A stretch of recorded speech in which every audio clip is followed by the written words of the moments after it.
di mana seluruh ASN di Kabupaten Oki dituntut menjaga dan menegakkan prinsip netralitas saat pemilu 2024.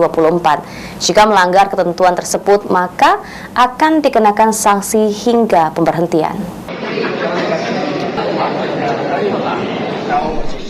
Aparatur sipil negara di lingkungan pemerintah Kabupaten Ogan Komering Ilir mengikuti deklarasi netralitas pada pemilihan umum 2024 serentak.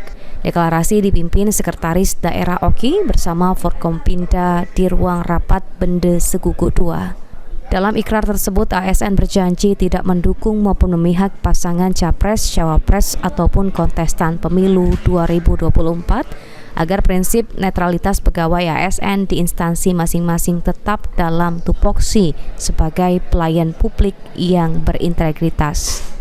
Sekretaris Daerah Oki Asmar Wijaya mengatakan agar ASN menghindari konflik kepentingan dengan tidak melakukan praktik intimidasi dan ancaman terhadap ASN dan masyarakat.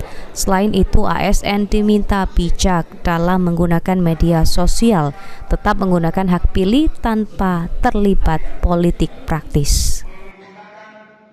Ada sanksi yang sudah ditetapkan, bahkan kalau melanggar ya, kalau memang kesalahannya dinilai fatal bisa diberhentikan satu ASN. Jadi kita berharap seluruh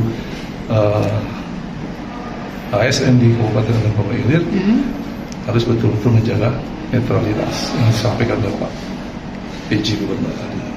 Sudah kita mengumpulkan seluruh sekretaris terkait dengan ASN, netralitas ASN. Sudah kita sampaikan itu. Kemudian di setiap apel itu kita ingatkan kepada seluruh pegawai, kepada kepala OPD untuk mengingatkan ASN-nya untuk menjaga netralitas. Berarti sudah disampaikan sudah. Jauh sebelum sebelum kegiatan deklarasi ini kita sudah sampaikan. Sudah mendahului kegiatan itu. Termasuk ini juga Pak, untuk himbau di medsos juga Pak ya? Iya, di medsos sudah sampaikan. Atasi buzzer itu Pak ya? Iya, ya. Jadi ya berbagai upaya lah sudah kita lakukan karena kita tidak ingin ada pegawai kita yang melanggar aturan itu kan merugikan. Instruksi terkait peringatan dan larangan tersebut sudah diatur dan disampaikan oleh jajaran kepala dinas, OPD dan seluruh instansi di Kabupaten Oki. Dalam setiap apel, netralitas ASN menghadapi pelaksanaan pemilu dan pemilu kada 2024 secara bertanggung jawab.